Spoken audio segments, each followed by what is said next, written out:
건수에 대한 걸 간단하게 정리를 하겠습니다. 건수가 과세 표준이 된다. 건수라는 건 뭐라고 그랬죠? 추가 등기 성격이라고 그랬죠? 옛날에 했었는데 이번에 추가로 한다. 그럼 똑같은 물건에 대해서 두 번 세금 내면 억울하다는 얘기죠.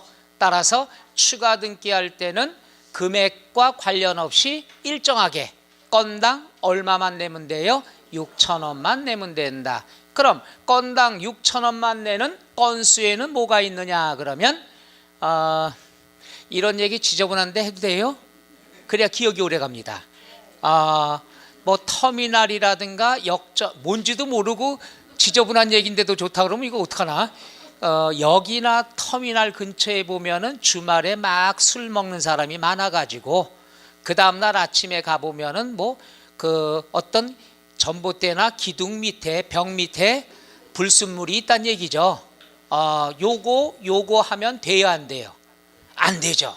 그래서 그거 하지 말고 그걸 하면은 벌금이 하나당 6,000원이다. 요게 바로 건수를 얘기하죠. 건수는 뭘 얘기하느냐? 이걸 하면 된다, 안 된다? 안 된다. 하지 말라 그래서 구토 말지 요렇게 공부하면 돼요. 토하지 말란 얘기. 토하면 무조건 하나당 건당 얼마? 6,000원이 되는 거죠. 죄송스럽지만 마지막으로 지저분한 얘기 할게요. 아침에 이렇게 오시다가 그걸 발견하면은 이걸 연상하시라고. 지저분하지만. 그래서 6,000원? 저기도 6,000원? 여기도 6,000원. 하루에 얼마 보나 한번 생각을 해보시면 돼요. 한번 해보죠. 구토 말지. 구토 말지다 그랬으면은 첫째 구조 변경 등기. 구조 변경이다 그랬으면은 우리가 어떻게 될까요? 건물이 이렇게 있었는데 용도를 바꾸게 했습니다. 바뀌었으면은 당연히 등기를 해야 되겠죠. 이럴 때는 옛날에 이 건축물을 사올 때 이미 등기했단 말이에요. 세금 냈단 말이에요. 이번에 똑같은 물건에 대해서 변경 등기, 추가 등기하는 거니까 건당 얼마만 내면 된다? 6,000원만 내란 얘기죠. 구조 변경 등기. 그 다음 토는 뭐냐? 토지에 뭐가 되니까? 합병. 토지의 합병. 토지의 합병이라는 것은 합병이라는 건 뭐 한다고 그랬습니까? 합친다는 얘기죠. 필지를 합쳤다. 합필이라고도 얘기하죠. 나누면은 분할 등기가 되는 거고 합쳤어요. 무슨 말이냐 그러면 갑이라는 사람이 요만큼 농지가 있고 여기는 을이라는 사람의 농지가 됐다는 얘기죠. 이런 경우에 갑이라는 사람의 농지와 을이라는 사람의 농지를 합쳤다. 그럼 옛날에 요거에 대한 취득세 냈을까? 등기세, 등록세 냈을 거란 말이죠. 이것도 등기했으니까 등록세 냈겠죠. 이번에 합쳤으니까 또다시 어떻게 된다? 등기세를 내면, 등록세를 내면 억울하다는 얘기죠. 옛날에 했었는데. 따라서 추가 등기를 한다 그러면 건당 얼마만 하면 된다? 6,000원만 내면 된다. 합병 또는 합필, 필지 합친 거 이런 것들이 건당. 그 다음에 말소 등기. 말소 등기라는 건 은행이 여기에다가 저당권 설정을 했습니다. 그럴 땐 그 채권 금액의 몇 프로 해서 세금을 냈어요. 이제 채무를 다 갚았습니다. 그럼 어떻게 돼요? 말소 등기 해야 되겠죠? 옛날에 했던 저당권 설정 등기를 없애는 등기를 합니다. 했던 걸 또 하는 거죠. 이럴 땐 건당 얼마? 6,000원 추가 등기 개념이죠. 그 다음에 여러분이 좋아하는 토지의 지목 변경이죠. 지목 변경하면 어떻게 돼요? 농지였다가 택지로 바뀌었다. 그럼 당연히 어떻게 돼요? 지목 변경 등기해야 되겠죠. 이럴 때 옛날에 농지일 때 이미 등기했단 말이에요. 이번에 똑같은 땅에 대해서 지목 변경된 등기할 때는 건당 얼마만? 6,000원만 내란 얘기죠. 따라서 이 구토 말지라고 하는 것은 결론이 뭐냐? 옛날에 했던 물건에 대해서 다시 등기를 하는 거니까 추가 등기 개념이죠. 이럴 때 똑같이 금액을 세금 내면 억울하니까 이럴 땐 건당 얼마만 해라? 6,000원만 하면 된다. 해서 건수가 시험에 단골 메뉴인데 이번에 안 나왔습니다. 건수는 뭐가 되죠? 구, 토, 말, 지. 다른 건 금액이 되지만 얘는 금액이 아니라 뭐가 된다? 건당. 그것도 괜찮네요. 건당. 건수 이렇게 우리가 공부하면 되겠죠. 해서 다른 건 금액이지만 요것만큼은 뭐가 된다? 건수가 된다. 건당 얼마가 되죠? 6,000원이 된다. 그러니까 외우시지 말고 구토 말지 안 해도 되죠. 아, 옛날 이번에 등기하는 게 옛날에 했던 걸 또 하는 거구나. 그 물건에 대해서. 그럴 땐 6,000원. 요거 이해가 안 가시면 어떻게 되는 거예요? 이렇게 되죠. 또 먹는 걸 예를 들어서 죄송합니다. 점심때 이제 부대찌개 어때요? 아, 안 좋아하셔요? 부대찌개가 10,000원입니다. 그러면 일단 1인분 10,000원을 시키죠. 근데 찌개가 많아요. 먹다 보면 모질라 밥이. 그럴 때 뭐예요? 뭘 추가해요? 밥 추가해요? 사리, 사리까지 나오고 공깃밥을 추가합니다. 그럼 우리가 따져봐요. 우리가 처음에 부대찌개 10,000원짜리를 시키고 난 다음에 모질랄 때는 10,000원을 또 내면 억울하니까 공깃밥만 추가해서 1,000원만 내면 되죠. 이게 바로 공깃밥 추가가 되는 거죠. 기본을 시켜야 추가가 들어가죠. 이해가요? 근데 그러지 않고 부대찌개 집에 들어가자마자 이모 공깃밥 추가요. 그리고 공깃밥에 물 말아 먹고 나와요. 돼요, 안 돼요? 안 돼요. 추가라는 건 옛날에 했던 거. 옛날에 10,000원을 그대로 1인분 계산한 다음에 공깃밥 추가할 때만 싸게 1,000원을 내는 거지. 그죠? 그게 바로 등기도 똑같은 거예요. 옛날에 할 때는 정확하게 100만 원에 몇 프로 해서 세금 내고 그 물건에 대해서 또 한 번 추가 등기 들어갈 때는 똑같이 100만 원에 몇 프로 내면 이중과세 되니까 두 번째 할 때는 단골이니까 건당 얼마? 6,000원 해주는데 이건 많지가 않습니다. 4개만 알면 되죠. 4개가 뭐라고 그랬죠? 구토말지. 구토말지 외우면 뭐예요? 이게 뭔지 모르는데. 그렇죠? 외우는 건 쉬워요. 구토말지. 구조변경.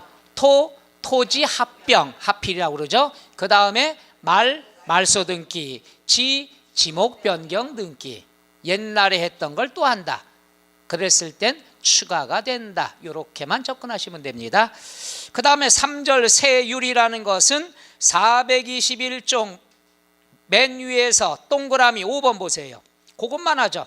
그 밖에 등기, 말소 등기, 변경 등기 등 건당 6,000원 나와 있죠. 거기는 두 가지만 나왔죠. 말소 변경 등기 등 이랬잖아요. 그 옆에다 하나 써놓는 것도 괜찮죠. 뭐라고 써야 돼요? 구토 말지. 건당 6,000원은 구토 말지. 이렇게 보시면 되겠죠. 하다 보니까 요즘 애지간한 식당에 식사값이 6,000원 되네요. 그죠? 식사하실 때마다 구토 말지 생각하시면 골치 아픈데 지금은 생각 안 나는데 꼭 이따가 식사하실 때 되면 이게 번뜩 생각이 난대요. 식욕을 떨어뜨린대요. 좀 이렇게 유치하게 설명을 해야 기억이 좀 오래 가신다고 하더라고요. 나중에 기억난대요. 그게 구토 말지는 생각나는데 이게 뭔지 어디다 쓰는지 모른대요. 그렇게 됩니다. 그 다음 421쪽에 보면은 납세지가 나와 있는데 납세지다 그랬으면은 있는 곳을 얘기하는데 요것은 간단하게만 하고 넘어가도록 하겠습니다. 납세지다 그랬으면 1번 부동산. 자, 항상 물건이 있는 곳 관할도, 관할구가 되는 거죠. 물건이 있는 곳. 부동산이다 그러면 부동산이 있는 곳. 있는 곳을 세련된 말로 뭐라고 그러죠? 소재지. 부동산은 고정이 돼 있죠.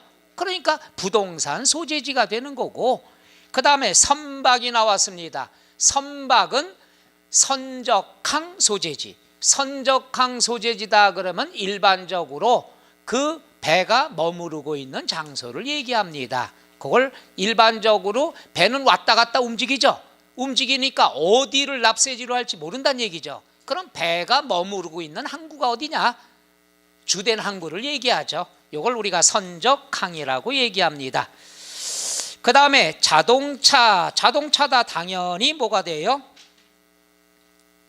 사용 본거지로 내가 서울에 주소가 돼 있고 광주에 살고 있다 그러면 서울이 원칙이 되는데 내가 광주에 많이 살고 있다 그러면 광주가 될 수도 있다는 것. 움직이는 건 그때그때 다르다는 얘기죠. 그 다음에 그 밖의 등록은 등록관청 소지지다 이렇게 나와 있습니다. 그 정도 보시면 되고, 2번 등록면허세는 밑줄 반드시 뭘 해야 되죠? 신고 납부를 해야 된다. 그 다음 423쪽에 보면은 가산세가 나와 있죠. 우리가 가산세, 가산금 첫 시간에 배웠습니다. 신고 납부 의무가 있습니다. 그런데 의무를 이행하지 않으면 벌칙이 매겨지겠죠. 이 벌칙을 뭐라고 그러죠? 가산세라고 얘기한다는 것, 그것만 알면 되죠.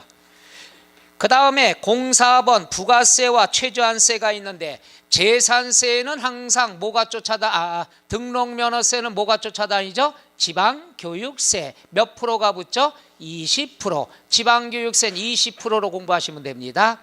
해서 취득세 관련된 부가세에는 농특세와 지방교육세가 있고, 그 다음에 등록면허세에 부과되는 세금은 또 뭐가 있죠? 지방교육세가 있더라.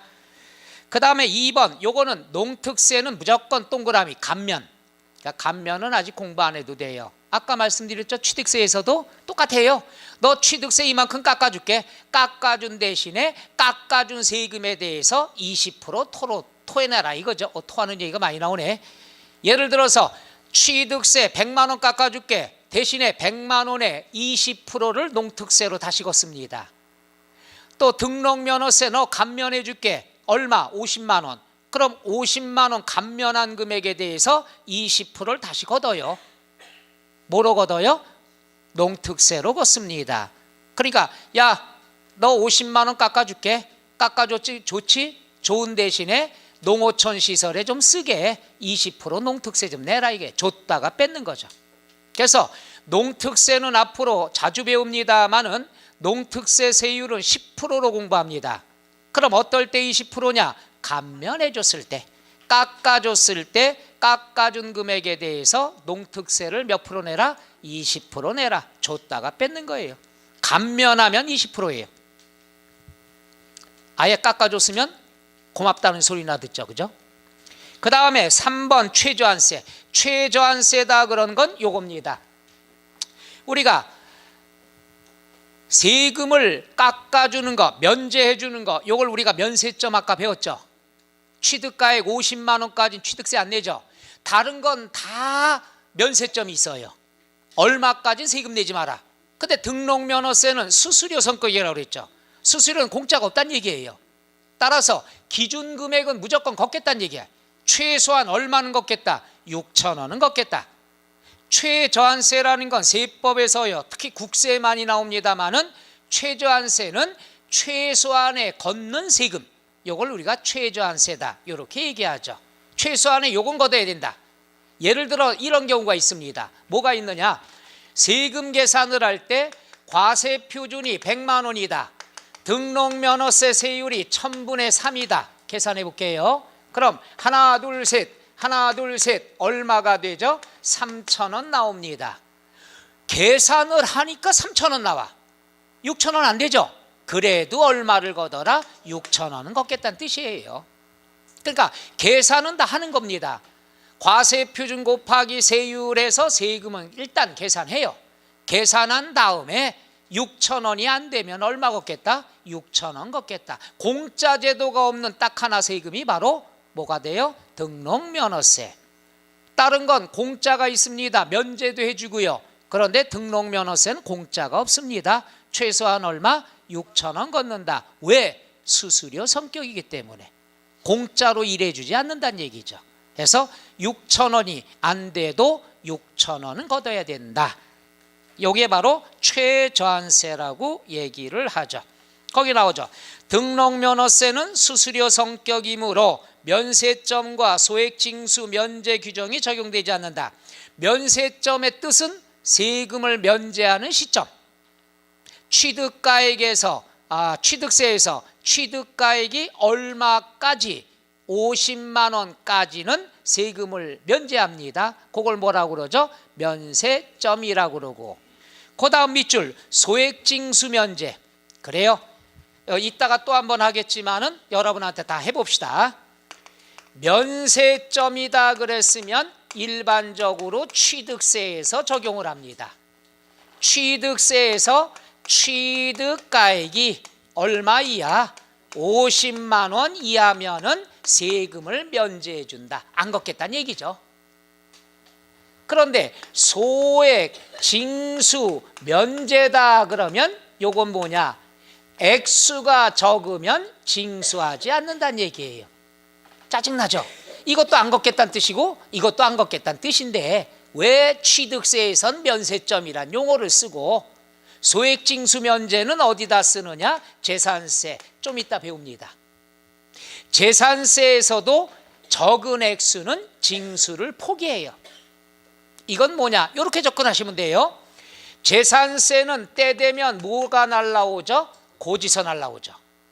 고지서를 인쇄에서부터 발송일 때까지 들어간 돈이 최소한 2,000원이 든대요. 얼마 든대요? 2,000원 든대요. 따라서 고지서를 작성, 인쇄부터 발송할 때까지의 비용이 2,000원 들어가니까 최소한 본전치기는 하겠다는 뜻이에요. 따라서 재산세가 2,000원 미만이면 2,000원 안 들어가죠. 1999원까지는 세금을 면제해 주겠다는 얘기예요. 얼마나 유치해요. 고지서 보내는 게 2,000원 들어간대요. 그러니까 세금을 1,500원을 걷기 위해서 2,000원짜리 고지서 보낼 수는 없다는 얘기죠. 이럴 때는 과감하게 포기한다는 얘기죠. 에이, 못 걷겠다 이거예요. 비용이 더 들어가니까. 그래서 알아두실 게 2,000원 미만입니다. 그럼 2,000원까지는 걷어요, 안 걷어요? 2,000원. 고지서 보내는 비용이 2,000원 들어가요. 그럼 2,000원은 걷어요. 왜? 이게 전설 속의 유명한 본전치기죠. 본전하더라도 세금은 걷겠다는 얘기예요. 이게 무서운 거예요. 우리끼리면 그냥 없던 걸로 할 수 있지만 세법은 2,000원부터는 징수를 합니다. 왜? 고지서 보내는 비용이 2,000원이 드니까 본전치기는 하겠다는 얘기죠. 그래서 뒤에 이따가 재산세 시간에 또 배울 겁니다. 그래서 우리가 면세점은 취득세에서 나오는 용어고 소액징수 면제라고 하는 것은 재산세 고지서에서 나온다. 이렇게 알아두면 되죠. 그러니까 얘는 50만 원까지 세금 낼 필요 없어요. 얘는 2,000원 미만이면 세금 낼 필요 없어요. 그러나 등록면허세는 공짜가 있다 없다? 없다. 최소한 얼마를 걷어라? 6,000원을 걷어라. 요거랑 헷갈릴 때가 많이 있습니다. 재산세에서 2,000원 미만은 징수를 안 합니다. 그러니까 등록면허세에서도 6,000원 미만은 징수하지 않는다. 맞아요? 틀려요? 틀려요. 6,000원이 안 돼도 등록면허세는 6,000원은 걷는다는 얘기. 공짜가 없다. 이렇게 알아두면 돼요. 등록면허세는 공짜가 있다 없다? 없다가 되는 것. 수수료기 때문에. 이렇게 해서 등록면허세가 가볍게 정리가 됐습니다. 이것도 범위가 적고 숫자가 좀 나오지만은 충분히 공부하는 데는 지장이 없을 거예요. 큰 비중은 없습니다. 구토 말지만 알고 넘어가시면 돼요. 그리고 신고납부하는 거다. 이렇게 알면 되는 거고요. 자, 등록면허세 됐고요. 이제 본격적인 게 재산세가 주어집니다. 재산세는 아무리 강조해도 지나치지 않은 거예요. 무조건 중요합니다. 그래서 재산세. 자, 한번 들어가 볼까요? 자, 424쪽에 나와 있는 재산세. 지방세의 마지막이 되는 거죠. 지방세의 마지막 재산세. 재산세 모르시는 분 없죠? 보유하고 있는 재산에 대해서 여기는 뭐가 돼요? 첫째, 때 되면 여기서부터 들어갈까요? 자, 요거는 어디에 들어간다? 지방세. 지방세면서 어디에서 걷는다고 그랬죠? 시, 군, 구에서 걷는다. 그래서 뭐라고 그러죠? 시군 구세다. 그렇죠. 자, 서울특별시 강남구다 그랬으면은 재산세 고지서는 어디서 날라와요? 강남구에서 날라오는 거죠.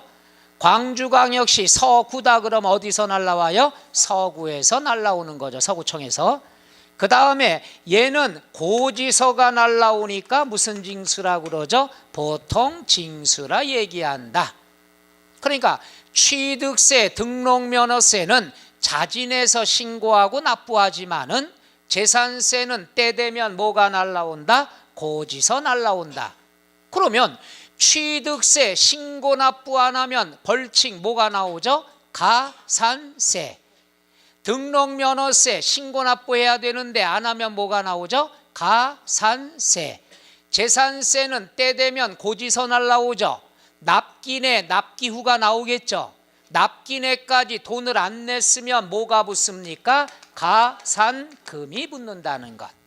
그러니까 신고 납부하는 취득세, 등록면허세는 의무가 있는데 이행하지 않으면 가산세가 부과되는 거고, 고지서가 날라왔는데 돈을 제때 안 냈으면 이자가 붙죠. 요 이자를 뭐라고 그러죠? 가산금이라 한다. 이렇게 정리하면 끝나죠. 그 다음에 재산세는요, 자, 여러분이 갖고 있는 재산은 1년 중에서 어떻게 돼요? 있다가 없고 없다가 생기고 막 그러는 거죠. 그럼 일일이 개인의 재산 보유를 파악할 수 있다 없다? 힘들어요. 시간도 많이 걸리고. 그래서 1년 중에 하루를 정해 놓죠.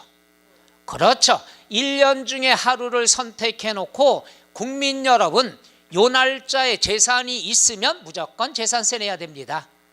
그 기준되는 날을 뭐라고 얘기하느냐? 과세 기준일이라 얘기하죠. 과세 기준일은 매년 몇 월 며칠이 되죠? 6월 1일. 그러니까 재산세를 회피하려고 그러면은 6월 1일만 빠져나가면 되는 거죠. 파는 사람은 6월 1일 이전에 잔금 받는 게 좋겠고, 사는 사람은 6월 1일 이후에 잔금 치르는 게 좋겠죠. 서로 간에 막 안 맞아요. 이럴 때 중재하는 게 누구예요? 여러분들. 노 합격한 분들. 이렇게 해서 과세 기준일이 오게 된다. 무조건 6월 1일만 피하면 돼요. 그럼 요거의 짝꿍 예고편 해드릴게요. 종부세. 종부세도 재산세와 성격이 똑같습니다. 언제를 기준으로 합니까? 6월 1일 날. 6월 1일 날 재산이 있어야 재산세도 내고 종부세도 내요. 6월 1일 날 재산이 없으면 재산세 낼 필요도 없고 종부세 낼 필요도 없다는 얘기죠. 그러니까 6월 1일만 잘 회피하면 돼요. 그런데 우리 중개사 할 땐 그렇게 막 중재를 많이 하라고 제가 얘기합니다. 이걸 갖다가 매도자가 6월 1일 이전에 잔금을 받고 싶으면은 중간에 중재하면 돼요. 자, 봐라, 너 요즘 경기도 안 좋은데 매수자가 너 잔금 6월 15일 날 준댄다. 그러니까 어떡하냐? 재산세. 그럼 재산세. 그럼 매수자가 6월 1일 이전에 잔금 치르도록 할 테니까 너 매각대금 조금만, 매매가를 좀 내려줘라, 좀 깎아줘라. 이렇게 중재하는 게 제일 많이 사용이 됩니다. 그럼 파는 사람은 목돈 들어오니까 거기서 좀 깎아줘도 괜찮죠. 그걸 갖고 헛똑똑이라고 그러죠. 재산세는 좀 적은 건데, 그죠? 양도 금액을 그만큼 깎아주니까. 그래도 사람 심리가 뭔지 알아요? 목돈 생기면 옛날에 이걸 샀을 때 가격보다 손해를 받든 안 받든 관계없어요. 기분 좋아요. 목돈 생기니까. 그죠? 사람은 돈 생기면 마음이 푸근해집니다. 왜냐하면 아파트를 샀어요. 생애 첫 주택이라든가 샀어. 빚내고 샀어요. 빚내든 사든 어쩌든 간에 세금은 안 밀립니다. 들떠서 이제 내 집 생겼다. 집을 팔아요. 손해보건 이익보건 관계없어요. 목돈 생기면 그냥 이익 본 것처럼 사람이 푸근해집니다. 이 사람이 돈만 손해지면은. 근데 재산세는 뭐예요? 굉장히 아까워합니다. 손해 쥐는 게 아무것도 없으니까. 돈만 나가는 거니까. 이게 사람들의 심리가 되는 거죠. 그래서 재산세 요번에도 상담이 엊그저께 들어왔는데 재산세를 너무 많이, 농지인데 500만 원 냈대요. 놀래지도 않아. 이제 그냥 5천만 원 그랬어요. 많이 냈죠. 땅이 좋아요. 비싼 거예요. 비싼 땅인데 좋은데 뭐가 잘못됐냐? 논인데 이걸 갖다가 매립을 했어요. 갈아버렸어요. 그리고선 대지로 허가 신청을 했어요. 그럼 집을 줘야 될 거냐? 허가는 나와요. 당장이라도. 근데 집을 줘야 되는데 돈이 없대요. 그러다 계속 연장 신청 들어갔어요. 연장 신청 들어가면 이거는 농지가 아니에요. 그러니까 재산세가 올라갈 수가 없죠. 나대지가 되는 거니까. 대지로 해도 비쌀 수밖에 없죠. 거기에 대한 걸 우리가 재산세 토지 시간에 자세히 배울 거예요. 1월 달부터. 그래서 그럼 허가 신청을 취소해라 그랬어요. 취소하면은 농지가 됩니다. 그럼 땅값이 확 떨어져요. 그래서 그분이 왜 그러냐? 그분이 또 허가 신청을 하고 대지로 신청을 해놓고 짓기만 하면 되는데 돈이 없으시다고 안 짓고 있어서 세금이 많아진 거죠. 나대지니까. 만약에 이것을 갖다가 허가 신청을 포기를 하면은 농지가 돼요. 농지가 되면 공시지가가 확 떨어져요. 확 떨어지면 재산세는 줄입니다. 그건 또 애로사항이 크죠. 그래서 결국 돈 없는 게 죄라고 내가 한번 알아보겠다고 그랬어요. 동네는 좋은 동네거든요. 그 뒤로 막 몇백 세대가 전원주택 지고 이런 동네거든요. 서울 수도권인데. 그러니까 내놨냐 그랬더니 그 근처에 내놨대요. 근데 그게 왜 안 팔리나 모르겠어요. 그죠? 돈 되는 건데. 공시지가가 지금 확 올라갔으니까. 택지로 이제 허가 신청 받았으니까. 그래도 돈 있는 사람들은 다 살 텐데. 요즘 뭐 세금 때문에 뭐 방송에 뭐 많이 나오고 하죠. 그건 1월 달부터 이제 통과된 거 12월 말 정도 임시국회 끝나고 나면 새벽에 무더기로 또 통과될 게 몇 개 있습니다. 이미 통과가 된 세법도 몇 개가 있고 그래서 1월 달 강의할 때는 1차 개정된 내용부터 소화를 하도록 하겠습니다.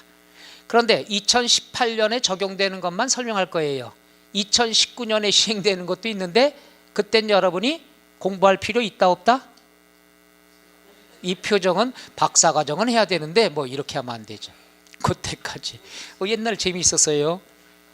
전문대 과정이 있고 공인중개사 공부하는데 그냥 잠깐해서 자격증 시험 붙은 사람이 있고 그 다음에 전문대, 그 다음에 4년제, 그 다음에 대학원, 그 다음 박사과정 이렇게. 죄송합니다. 이해 못하신 분들이 많은 것 같아서 그런 일이 있었다는 거. 그러니까 여러분은 충분히 잘 하실 거라 믿습니다. 424쪽에 나와 있는 재산세 나와 있죠. 재산세다 그러면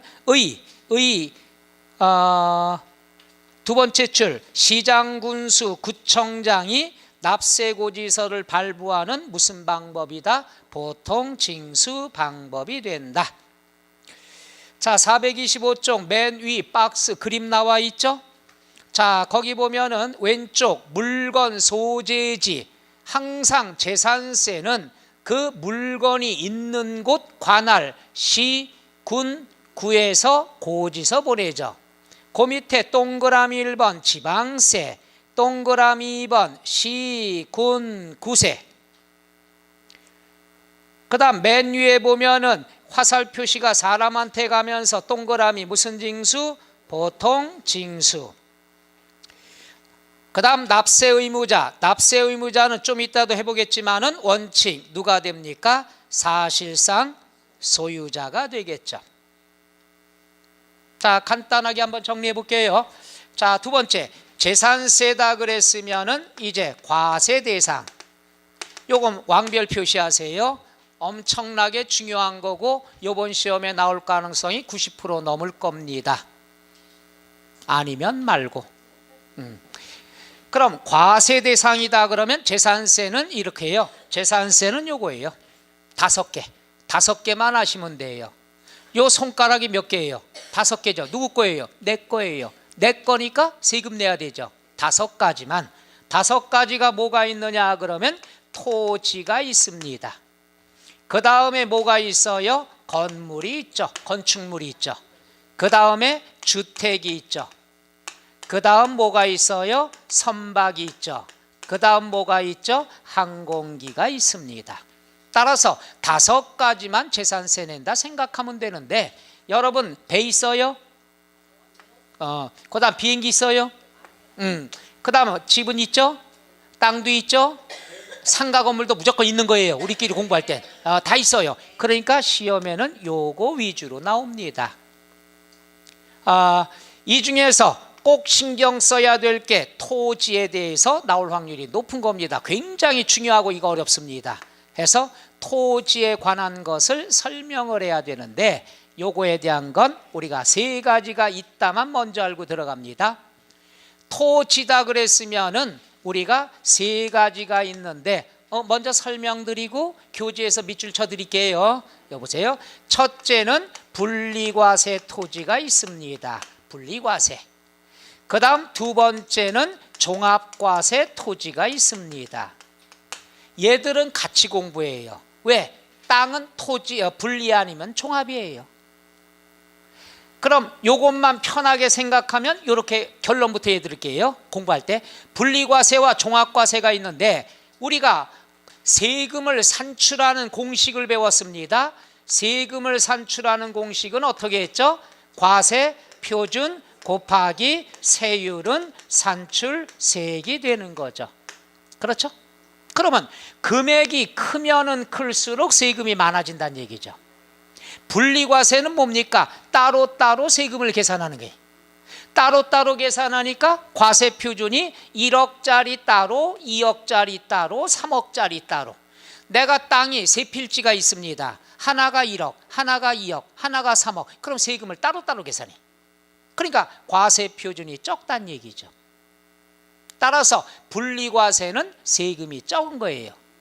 그 다음 종합과세는 내가 보유하고 있는 땅을 다 전국에 있는 걸 합해요. 또는 지방자치단체별로 합산을 합니다. 합산. 내가 광주광역시 서구에 땅이 세 필지가 있어요. 하나는 여기, 하나는 저기, 하나는 저기. 서구 안에 세 필지가 있어요. 지역이 따로따로 동네가. 그럴 때 이걸 다 합해서 한꺼번에 세금 계산합니다. 그럼 3억, 2억, 1억 하니까 6억이 되죠. 그럼 세금 금액이 높아질 수밖에 없죠. 그래서 여러분이 상식적으로 접근하시면 분리과세는 세금이 싸다. 종합과세는 세금이 비싸다. 그럼 우리가 이렇게 똑같은 땅인데 왜 얘는 세금이 싸고 얘는 비싸냐 이거야. 여러분 다 아실 거예요. 땅 중에서도 비싼 땅으로 지목이 된 건 어떤 것이 있고 싼 게 뭐가 있냐 그러면 이거예요. 농사져요. 농사지면 농지 있죠. 농지 같은 거 이런 것들은 어떻게 됩니까? 싸죠. 따라서 요건 분리과세가 되는 거예요. 대부분이 농지입니다. 물론 임야도 하나가 있습니다만은 나중에 설명할 거고 농사 짓는 땅은 세금 많이 물리면 안 돼요. 그러니까 분리과세 토지에 들어가는 거고 그럼 땅 중에서 비싼 거 종합과세 비싸게 세금을 매기는 건 뭐냐? 놀리는 땅. 요걸 다른 말로 비사업용 토지라고 그러죠. 비사업용 토지는 세련된 말이고 우리끼리 표현은 놀리는 땅. 대표적인 게 뭐가 있을까요? 나대지 같은 경우가 되겠죠. 그 다음에 여러분이 좋아하는 임야, 놀리는 땅 이런 것들은 세금이 비쌉니다. 그렇게 따져보면 토지는 일단 끝이야. 얘 아니면 얘예요. 그러니까 농지 같은 경우는 세금을 싸게 매겨야 되니까 분리과세를 해주는 거고 그 다음 나대지처럼 비사업용 토지 놀리는 땅은 왜 땅을 놀리냐 이거야. 그럴 땐 이렇게 비싸게 되죠. 농지도 똑같습니다.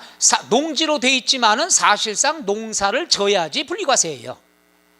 농지에 해당하지만은 농사를 안 짓고 잡초만 무성하고 있다. 그러면 종합합산 됩니다.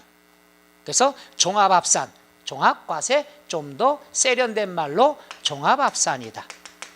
합해서 계산하니까 합산과세다. 이렇게 표현해요. 그 다음에 하나 남은 게 뭐가 있느냐? 별도합산. 별도합산이라는 것은 결론을 얘기하면 사업용 토지입니다. 내가 공장을 한다든가 뭐 하면 어떻게 돼요? 공장 부지가 있어야 되겠죠. 이런 땅들을 사업용 토지라고 그러죠. 요거는 별도로 얘들끼리만 합산하는 거예요. 그러니까 이걸 해석하면 농지는 뭐냐? 따로 분리과세. 나대지는 한꺼번에 종합해서 다 더한다는 얘기죠. 종합. 근데 사업용 토지, 공장용 땅 이런 것들에 대해서는 별도로 걔들만 더하는 거예요. 얘도 필요 없어. 얘도 필요 없어. 얘만 사업용만 더하니까 금액이 중간 정도 되겠죠. 사업용이니까. 사업용 토지를 비싸게 과세하면은 사업하는 사람 없다는 얘기죠. 공장 지으려는 사람도 없을 거고. 그렇기 때문에 요건 제일 싸고 짠하고 농지, 요거는 사업하니까 조금 세고, 이건 놀리는 땅이니까 제일 세고, 이렇게 일단 구분을 해주면 됩니다. 엄청나게 중요한 겁니다. 이거는 이번 시험에 충분히 나올 가능성이 90% 넘지 않겠느냐. 그래서 1월 달에 이 내용을 분류하면서 여기다 선을 그어가면서 설명해 드릴 겁니다. 오늘은 간단하게 재산세 과세 대상은 5개가 있는데 제일 중요한 게 뭐다? 토지. 토지는 3가지로 구분할 수 있는데, 농지 같은 땅은 세금이 쌉니다. 뭐가 되죠? 분리 과세 토지. 그 다음 사업용 토지는 별도 합산, 지들끼리만 합산하는 거예요. 그 다음에 종합 합산이라고 하는 것은 놀리고 있는 땅, 비사업용 토지, 이렇게 구별할 수가 있습니다. 아까 그분이, 내가 아까 상담 들어왔던 분이 원래는 요거였었는데 이걸 갖다 택지로 되는 바람에 지어야 되면 뭐 임대사업하기 위해서 했다 그럼 요게 되겠지만, 현재 놀리고 있으니까 요 놈으로 바뀐 거죠. 세금이 많아질 수밖에 없죠. 이렇게 되면은 공시지가도 올라가기 때문에. 그래서 땅에 대한 건 요게 전부라고 보시면 되죠. 자, 그러면 볼까요? 425쪽에 보면은 과세 대상 나왔습니다. 첫째 줄만 밑줄. 토지, 건축물, 주택, 항공기, 선박 딱 5개가 과세 대상이 되고요. 두 번째, 금방 설명했죠. 금방 재산세 과세 대상 물건이 공부상으로 등재된 현황과 사실상의 현황이 다른 경우에는 사실상 현황에 따른다. 이게 무슨 말이냐? 공부상으로는 우리가 농지로 돼 있어요. 그런데 사실상 농사를 안 짓고 있습니다. 그럴 때는 농지로 볼 수 있다 없다? 없다가 돼요. 그때는 놀리는 땅, 나대지로 바뀌게 됩니다. 그러니까 항상 공부상의 등재 현황과 사실상의 현황이 차이가 있으면 무조건 뭘 적용하죠? 사실상의 현황이 됩니다. 하나 간단히 얘기해 볼게요. 우리가 농지, 자격농지라는 걸 앞으로 많이 배우게 됩니다. 양도소득세에서도. 자격농지라는 건 내가 그 농지가 있는 곳 또는 농지가 있는 곳 인근 지역에 살면서 농사를 지어야 되죠. 그죠? 근데 서울에 살고 있으면서 제주도에 땅이 있어요. 귤농사를 진다. 자격농지로 볼 수 있을까요? 없을까요? 에? 여기 금방 배웠잖아요. 우기면 돼요.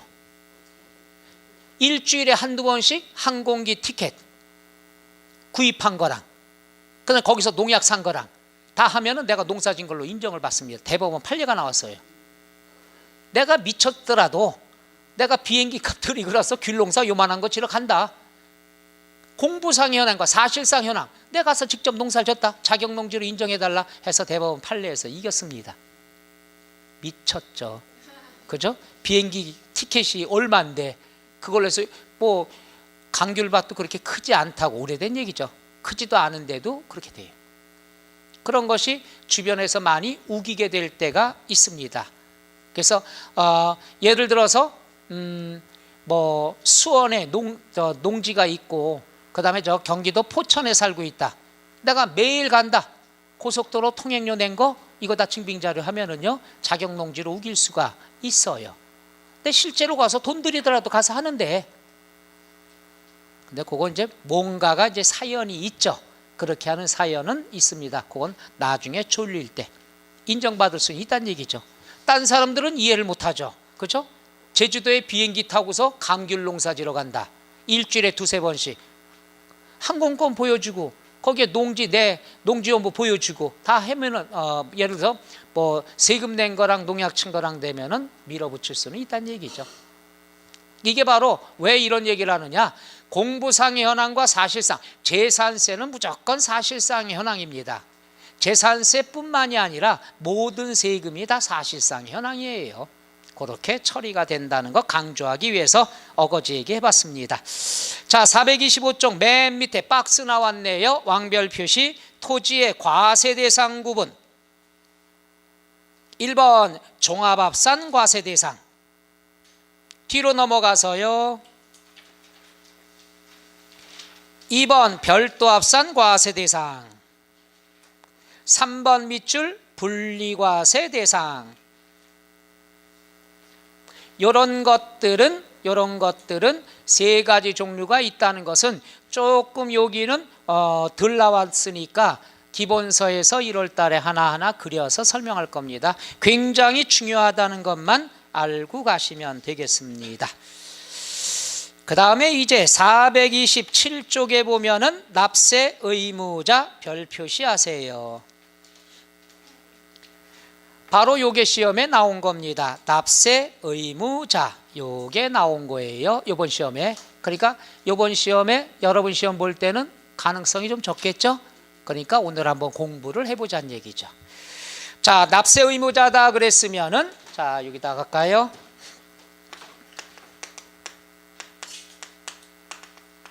납세 의무자는 똑같습니다. 뭐가 똑같으냐? 과세 기준일 현재 사실상의 소유자가 누구냐 이거죠. 그렇죠? 그래서 원칙은 뭐가 되느냐? 원칙은 사실상의, 그렇죠, 사실상의 소유자인데 언제 현재? 과세 기준일 현재. 이게 꼭 들어가야 되겠죠. 6월 1일 현재 사실상 주인이 누구냐? 그 사람이 재산세 낸다는 얘기죠. 원칙은 사실상의 소유자가 된다. 그런데 원칙이 있으면 뭐가 있을까요? 예외로 사실상의 소유자 대신에 의제, 납세 의무자. 의제라는 것 여러 번 배웠죠. 의제라는 말은 다른 말로 뭐라고 얘기하죠? 간주. 바로 시험에 얘가 나온 거죠. 우리가 의제, 납세 의무자 하나씩 해볼게요. 427쪽 맨 밑에 원칙, 일반적인 경우, 밑줄만 하나 치죠. 맨 밑에 일반적인 경우 뭐가 돼 있죠? 사실상의 소유자. 427쪽 맨 밑에. 그 다음 뒤로 넘어가서 428쪽에 2번, 얘도 가끔 나옵니다. 밑줄 공유재산. 공유재산이라는 말은 뭐냐 하면은 여기다 해볼게요. 자, 이 땅이 있는데 A라는 사람과 B라는 사람의 공동명의로 되어 있습니다. 공동명의라 되어 있는데 A가 여기서부터 요만큼 갖고 있고 B가 여기서부터 요만큼 갖고 있죠. 예를 들어 요게 30%, 얘가 70% 보유하고 있더라. 그럼 요게 바로 공유재산, 공동소유재산이죠. 그럼 공동소유재, 이건 외우지 않아도 돼요. 몇 사람이 주인이에요? 그럼 재산세 몇 사람이 내요? 두 사람이 부담한다는 얘기죠. 다만 요 두 사람을 세련된 말로 지분권자다, 이런 표현을 하는 거죠. 그래서 공유재산이다, 공동소유다. 공동소유면은 여러 사람이 지분을 갖고 있다. 그럼 지분을 갖고 있는 사람은 다 세금 낼 의무가 있다는 얘기죠. 지분을 갖고 있는 사람을 뭐라고 그러죠? 지분권자라고 얘기한다. 이건 상식선에 접근해도 되겠죠? 공동소유했으면 공동소유자가 재산세 의무자가 되는 거죠. 만약에 C라는 사람이 친구인데 야 나도 재산세 낼래, 이럴 수는 없다는 얘기죠. 지분이 있는 사람만. 그래서 그렇죠. 그걸 갖다가 이제 예. 근데 이제 그렇게 지분대로 나올 때가 아니고 이 통틀어서 이걸 갖다가 누구 명의로 돼 있느냐, 그러니까 주된 소유자가 누구로, 신고를 누가 했느냐, 예를 들어서 등기를 누구 걸로 했냐, 이 사람 걸로 따로 했으면 따로 나오겠죠. 대부분 공유재산이면 한 사람 명의로 나오는 경우가 많이 있죠. 그럴 경우에 그 사람 명의로 해서 세금이 100억이 나왔다. 100억 나온 걸 갖다 각자 부담을 해주면 되는 거죠. 그럼 만약에 얘가 B가 내야 되는데 얘가 안 냈다, 체납됐다. 그럼 얘가 납세 의무자로 바뀌는 거죠. 그러니까 두 사람 명의로 돼 있다 그랬으면은 두 사람 중에서 한 사람 명의로 재산세가 나오고, 이게 완전히 분리가 됐다. 그럼 따로 나오는 거고요. 그렇지 않고 명의만 그냥 A, B하고 지분율이 안 나와 있다. 그럼 둘 중에 한 사람한테 고지서 날라갑니다. 예, 그죠. 네, 지분율이 있으면은. 예. 땅을 여러 개 갖고 계신가 봐요. 이런 건 이제 실제로 해보신 분들은 금방금방 이해가 되시죠. 자, 공유재산이다 그랬으면은 거기 나왔죠. 공유재산인 경우에는 두 번째 줄 누가 납세 의무자가 된다? 지분권자가 된다. 자, 그 다음에 3번은 그냥 간단히 주택에 건물은 갑의 거. 자, 집이 있습니다. 집은 갑의 거, 부수 토지, 땅은 을의 것이 나오겠죠. 그럼 거기에 건물의 소유자와 그 다음에 토지의 소유자가 다를 경우에는 이렇게 되죠. 이럴 경우에는 전체에 대한 걸로 세금을 따로따로 계산 안 합니다. 이럴 때는 전체적인 걸로, 왜 그러냐 하면은 전체 부수 토지라고 돼 있어요. 여기서 한 가지 용어 알아두셔요. 부수 토지는 무늬만 토지입니다. 얘는 세법에서는 토지로 보지 않고 뭘로 보죠? 주택에 포함하는 걸로 봐요. 주택에 포함. 왜냐하면은 주택을 건축물만 인정한다면 집에 들어갈 때 어떻게 돼요? 헬리콥터 타고 가서 낙하산 갖고 뛰어내려야 돼. 들어갈 길이 없으면. 유머 안 맥히네. 그래서 더 리액션이 그러니까 더 내가 이상해져요. 요 최소한의 들락날락할 수 있는 최소한의 땅을 인정해 줍니다. 그 땅을 부수 토지라고 얘기하죠. 따라서 부수 토지는 토지가 아닙니다. 어디에 포함한다? 주택에 포함합니다. 따라서 주택을 양도했으면은 주택분에 대한 양도소득세만 물게 되는 거죠. 따로따로 내는 게 아니에요. 근데 재산세에서 소유자가 따로따로 있다 그러면 전체에 대한 세금이 나오고 이 세금에 대한 것을 이제 나눠줘야 됩니다. 나눠주는 것을 우리가 안분계산이라고 합니다. 그래서 세법에서는 안분계산이 굉장히 많습니다. 그런데 계산하는 문제는 안 나오니까 그냥 명의가 다르면은 토지는 주택에 포함된 걸로 본다. 그럼 세금은 한 장으로 나온다. 나온 걸 가지고 안분 나눠줘야 된다. 건물분에 대한 게 얼마, 토지분에 대한 게 얼마 나눠준다. 나눠주는 걸 뭐라고 그러죠? 안분 계산이 된다. 이건 처음 배울 때 용어만 알아두시면 됩니다. 그래서 거기 나와 있죠. 주택의 건물과 부속 토지의 소유자가 다를 경우에 주택에 대한 산출세액을 건물과, 그러니까 주택에 대한 산출세액이라는 게 건물에 대한 것 따로 토지에 대한 것 따로가 아니에요.